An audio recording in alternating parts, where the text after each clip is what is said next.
여러분 안녕하십니까? 오늘도 참으로 좋은 날입니다. 하나님이 기쁨으로 넘치게 해주시기 바랍니다. 저는 오늘 여러분과 함께 히브리서 11장 1절로 6절의 말씀을 가지고 믿음의 공식이라는 제목으로 은혜를 나누고자 합니다. 믿음이란 말보다 우리 그리스도인들이 즐겨 사용하고 있는 단어는 없을 것입니다. 그러나 우리는 믿음이 무엇인지 알지 못하고 그저 맹목적으로 믿기만 하면 된다든지 믿음을 형이상학적 철학적인 것으로 잘못 생각하는 수가 종종 있습니다. 그러나 예수 그리스도께서는 이 땅에 계시는 동안 믿음에 대해 우리에게 확실한 공식을 제시해 주셨습니다. 그럼 우리는 어떻게 하면 이 믿음의 공식을 확실히 깨달아 날마다 삶 속에 적용시켜 나갈 수 있을까요?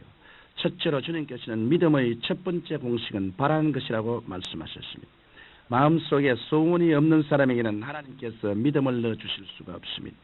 그렇기 때문에 우리가 전도할 때 세상에서 물질과 명예와 권력을 다 갖춘 사람에게 하나님의 말씀을 전하는 것이 가난하고 헐벗고 굶주린 사람에게 전도하는 것보다 훨씬 어려운 것입니다. 그 이유는 세상적으로 볼 때 부족한 것이 없는 사람들의 마음속에는 무엇인가 바라는 소원이 더 이상 뚫고 들어갈 틈이 없기 때문인 것입니다. 성경 말씀 마가복음 11장 24절을 보면 무엇이든지 기도하고 구한 것은 받은 줄로 믿어 그리하면 너에게 그대로 되리라고 말씀하셨습니다. 또한 시편 37편 4절을 보면 또 여호와를 기뻐하라 제가 내 마음의 소원을 이루어 주시라고 말씀이 있습니다. 이와 같이 우리는 무엇인가 끝없이 소원을 품고 있어야 우리의 모든 생각과 마음이 그 소원의 성취를 향해 줄다름질 치게 되고 하나님께 엎드려 간절히 기도하게 되는 것입니다. 우리가 물을 불 위에 올려놓고 가만히 끓여보면 그 물이 끓는 비등쯤에 이르렀어야 수증기로 변하고 그 수증기가 하늘로 올라가 다시 단비가 되어 내려온다는 사실을 알 수 있습니다. 이와 같이 여러분의 소원이 기도와 간구로 마구 끌어올라 비등쯤에 이르러서 수증기로 변해 하나님께 상달되어야 우리에게 믿음이 들어오게 되는 것입니다. 그러므로 여러분이 입으로 믿습니다 한다고 해서 믿음이 저절로 생겨나지는 않습니다. 마음에 소원하고 자나깨나 믿음에 대한 바람이 있어야 하는 것입니다. 여러분은 지금 어떠한 소원을 갖고 있습니까? 만약 소원이 없다면 하나님께 엎드려 소원마저도 주실 것을 간구하시고 소원을 기도로 끓여서 비등쯤에 이르도록 기도하십시오. 그리고 마음속에 그 소원이 이루어지는 그림을 그리시기를 주님 이름으로 축원합니다. 둘째로 주님께서는 믿음은 바라는 것들의 실상이라고 하였습니다. 우리가 무엇을 바란다고 말할 때는 그 소원의 목표가 뚜렷이 있을 때 한해서 그 의미가 있는 것입니다. 그러므로 아무리 뜨거운 소원과 열망을 가슴 속에 담고 있다 해도 그 소원에 뚜렷한 목표가 없다면 그것은 헛수고에 불과합니다. 목표가 없는 삶은 풍랑에 따라 이리저리 흘러다니는 일엽편주와 같은 것입니다. 우리는 이러한 삶을 사는 사람들을 종종 우리 주변에서 보게 되는데 그런 삶은 결국에 가시는 실패를 맛보게 됩니다. 그러면 우리는 과연 어떻게 목표를 설정해야 할까요? 우리 그리스도인들에게 있어서 첫째 목표는 예수 그리스도를 모시고 영원히 사는 것이 되어야 합니다. 이 목표는 이 땅이 꺼지고 저 하늘이 무너져도 사라져서는 안 되는 절대적인 목표입니다. 또한 우리 그리스도인들이 세워야 할 두 번째 목표는 일상생활에서 세워야 할 목표인 것입니다. 오늘의 목표, 금주의 목표, 이번 달의 목표, 그리고 금년의 목표를 구체적으로 세워야 합니다. 이와 같이 여러분이 가진 꿈을 현실로 만들기 위해 뚜렷한 목표를 정하고 그 목표를 여러분의 삶 가운데 구체화시켜 나가십시오. 왜냐하면 분명한 목표를 가지고 간구하지 않으면 주님께서는 역사하지 않으시기 때문입니다. 그러므로 여러분은 목표를 세울 때 이것은 언제까지 이루고 만다는 시간까지 분명하게 확정하고 나서 그 일에 전력을 기울이시기를 바랍니다. 셋째로 믿음의 공식의 그 다음 단계는 이러한 실상이 이루어지는 단계입니다. 여러분이 마음속에 활화선 같은 소원을 가지고 그림을 그리고 목표를 가지는 것들은 모두 다 허상에 불과합니다. 그러므로 여러분께서 허상이 세워지는 단계에 이르렀으면 그 다음으로 이 허상이 실상으로 나타나도록 해야만 합니다. 그러면 이와 같은 실상은 어떻게 나타날까요? 그것은 여러분의 마음속에 확신이 나는 형태로 나타납니다.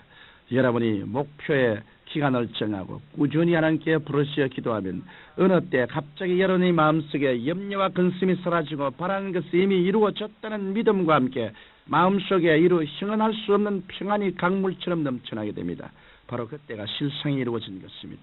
토지와 집은 토지 문서와 집 문서를 가진 사람에게 결국 돌아가고 말듯이 실상이 이루어지면 소원이 이미 이루어진 것과 다름이 없는 것입니다. 그러므로 여러분 목표를 가졌으면 거기에서 머물지 말고 실상이 이루어지도록 열심히 기도하시기를 바랍니다. 넷째로 확신이 생긴 다음에는 여러분 스스로 창조해 나가야 합니다. 하나님께서는 인간 즉 여러분 자신을 통하여 역사하기를 원하십니다. 전쟁에서 비행기와 군함과 탱크를 동원해서 적진을 함락시켰을지라도 보병이 적의 진지에 깃발을 꽂아야 승리가 온 천에 알려지는 것 같이 우리 마음속에 확신이 생겼다고 해도 우리가 그것을 입으로 시인해야 우리의 것이 되는 것입니다. 하나님이 태초에 천지를 지으실 때에도 말씀을 하심으로 빛이 있고 물이 한 곳에 모여 묻히 드러나며 궁창에 광명이 있게 되었던 것입니다.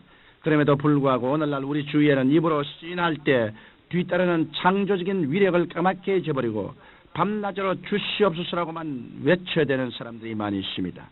이러한 신앙 태도를 가지고서는 하나님의 기적을 체험할 수가 없습니다. 왜냐하면 여러분께서 주시옵소서라고만 할 때 주님께서는 이 사람아 내가 이미 다 주지 않았는가 이제는 입으로 시인하라고 말씀하실 것이기 때문입니다.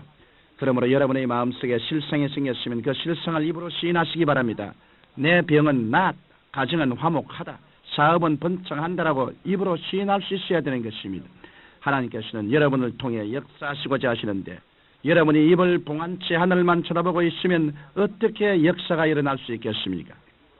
여러분이 이처럼 입으로 시인할 때 그 말을 통해서 하나님의 창조적인 역사가 놀랍도록 일어나게 되는 것입니다. 그런데 이때 중요한 것은 곡식을 익게 하려면 익을 때까지 계속해서 물을 주어야 하듯이 여러분께서 실상을 입으로 시인하시되 반복해서 시인해야 합니다. 성경 마가복음 8장에서 예수님께서 장님을 고치실 때도 2번 안수하셨습니다. 주님도 장님을 고치셨는데 2번이나 안수하셨는데 하물며 우리 같은 사람들이 한 번 시인함으로 역사를 일으킬 수 있다고 생각해서는 큰 오산입니다.